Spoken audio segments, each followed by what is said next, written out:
Next, please welcome our chair, Ted Lizotte, to the stage to present the Chair's Award.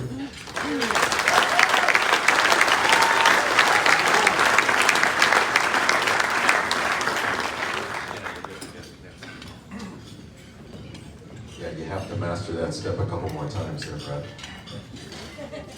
Okay, away you all go. The Chairman's Award was first presented in 1981. It was started by 50 convention attendee and past chairman, John Jones. I consider presenting this award a perk of the position, as it is one of the few decisions that I can make without trying to get a consensus of at least 3 to 5 people to come along for the ride. I'll admit it does inject me with a little feeling of power, but don't panic. Any delusions of grandeur that I might have been tempted to run amok with, are quickly put into check by 2 voices of reason in my life, Teresa at work and Shelley at home.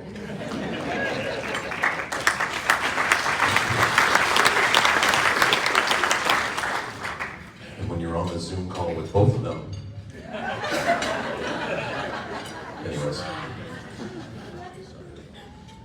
Since I first realized that the 50th convention would happen under my watch, I have been reflecting heavily on our past and our future.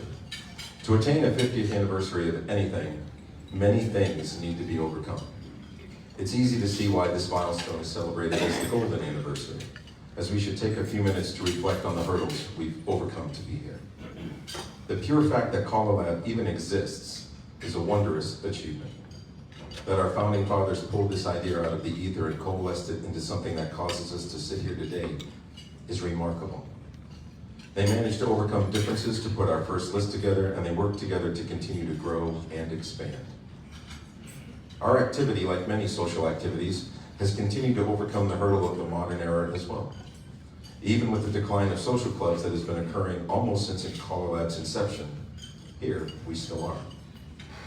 We overcame a fracturing of our membership in the 90s when disagreements became too much. We've seen many of the legends of our activity reach the ends of their calling careers. Still, we move forward. But one of the biggest hurdles for this organization and the activity in recent memory is still one that we are recovering from today. COVID and its effects will not be forgotten anytime soon. We lost many dancers and callers from our activity due to our inability to gather together.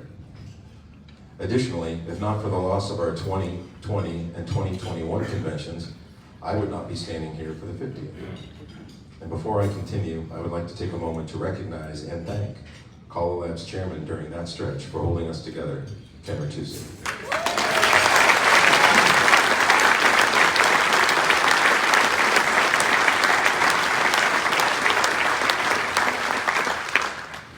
The year 2020 will be remembered for a lot of things. For me, I earned my caller coach accreditation almost 1 month to the day before I had to stop calling. Many of us felt confused and almost alone for the first time in a long time. But like many hardships that come along, there always seems to be those that find a way to adapt and overcome. I believe that tonight's recipient fits that bill. Within a few weeks of Within a few weeks of the COVID shutdown of our activity, this caller had an idea. What if we could use technology not normally thought of to be compatible with our activity as a way to stay connected through the siloed times?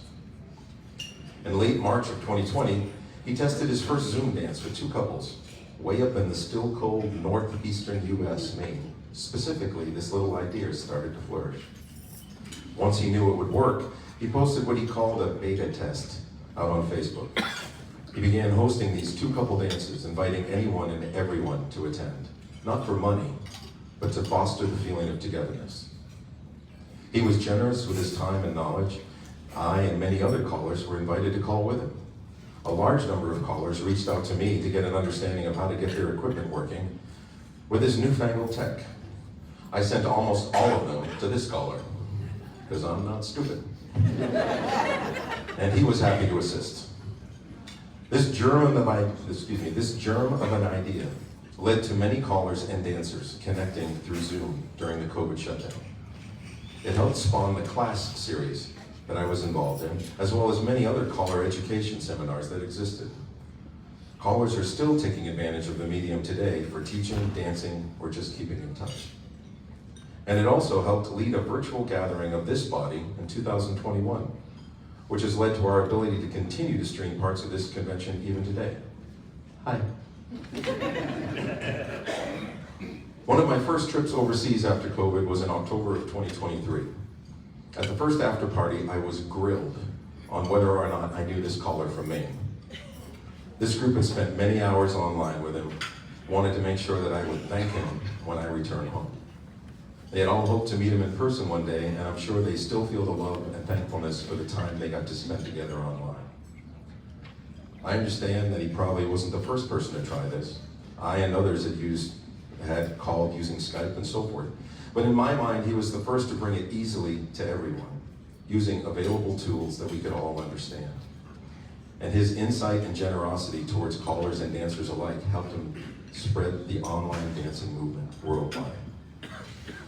We lost a lot of people from this activity due to COVID. The actions of this caller helped us keep many of them that might have strayed, and for that, we are in his debt. While not much, this is my way of making sure that he is recognized for his contributions. So please join me as we all bow to the count and present the 2025 Chairman's Award to first-time attendee, Michael Dusoe.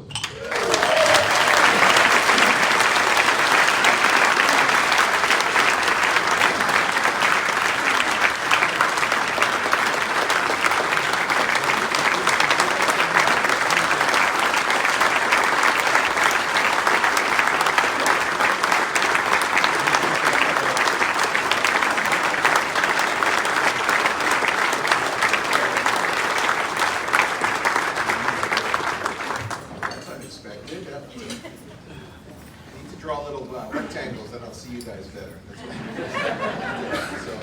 So thank you very much for this. This is quite an honor. I couldn't have done it without all the callers and dancers that joined. We had over 2,500 people in the Facebook group. We had 100 callers that were doing it. At one point, you could pretty much dance 4 times a day if you wanted to.